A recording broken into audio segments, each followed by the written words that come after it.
Bismillahirrahmanirrahim. Assalamualaikum warahmatullahi wabarakatuh. Perkenalkan, nama Bapak Dedi Insa SPD. Bapak ngajar bidang studi sejarah kebudayaan Islam. Baik, untuk anak-anak kelas 4, Bapak akan mengajarkan tentang bab pertama, yaitu tentang dakwah Nabi Muhammad SAW. Ketika menyepi atau berkhalwat di Gua Hiro, Nabi Muhammad SAW menerima wahyu yang pertama dari Allah SWT melalui malaikat Jibril. Pada saat itu, Nabi Muhammad SAW berusia 40 tahun.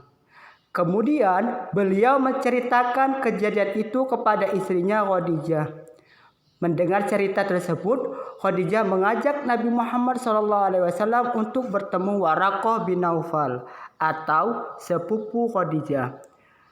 Dalam pertemuan itu, Waraqah menyampaikan bahwa Nabi Muhammad SAW adalah nabi terakhir yang diutus oleh Allah SWT.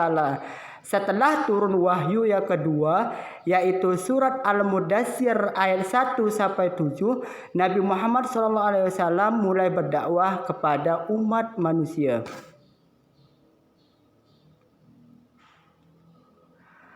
Strategi yang dilakukan Rasulullah SAW ketika berdakwah, yaitu yang pertama, berdakwah secara sembunyi-sembunyi.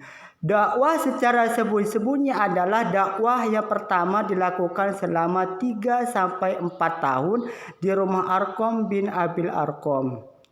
Maksudnya berdakwah secara sembunyi-sembunyi ini adalah dia berdakwah dengan sahabat atau tetangga atau dengan kerabatnya.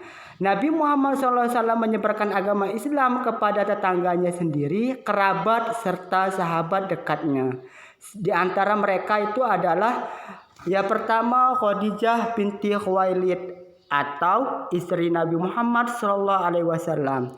Yang kedua Ali bin Abi Thalib atau saudara sepupu Nabi Muhammad SAW. Yang ketiga Abu Bakar As-Siddiq atau sahabat dekat Nabi Muhammad SAW. Yang keempat Ummu Aiman atau pengasuh Nabi Muhammad SAW. Yang kelima Utsman bin Affan, sahabat Abu Bakar.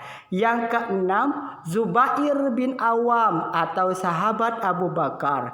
Yang ketujuh Sa'ad bin Abu Waqqas atau sahabat Abu Bakar. Yang kedelapan Talhah bin Ubaidillah, yaitu sahabat Abu Bakar. Abu Ubaidillah bin Zarrah, sahabat Abu Bakar.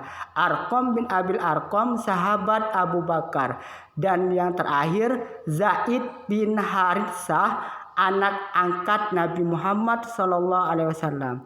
Mereka itu adalah orang-orang yang pertama masuk Islam atau disebut dengan sebagai as-sabiqunal awwalun.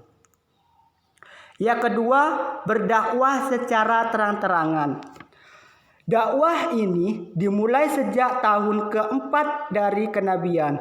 Firman Allah berisi perintah untuk berdakwah secara terang-terangan adalah surat Al-Hijr ayat 94, yang artinya adalah maka sampaikanlah Muhammad secara terang-terangan segala apa yang diperintahkan kepadamu dan berpalinglah dari orang-orang yang musyrik. Surat Al-Hijr ayat 94. Bagaimana cara Nabi Muhammad SAW berdakwah kepada masa itu? Dengan cara mengundang kerabat dan orang yang terpandang dari kalangan Quraisy dalam perjamuan makan. Nabi Muhammad SAW menyampaikan ajarannya benar kepada mereka. Itu yang Bapak sampaikan untuk materi atau pertemuan yang pertama atau minggu yang pertama. Tugas dari Bapak adalah yang pertama, jelaskan strategi apa saja yang dilakukan Nabi Muhammad SAW pada waktu berdakwah. Yang kedua, sebutkan nama-nama yang termasuk ke dalam golongan as-sabiqul awwalun. Itu saja materi yang Bapak sampaikan kepada anak kelas 4 minggu pertama atau pertemuan pertama. Mudah-mudahan banyak manfaatnya bagi kalian semua. Jika ada salah, Bapak minta maaf dan Bapak akhiri. Wabillahi taufiq wal hidayah. Wassalamualaikum warahmatullahi wabarakatuh.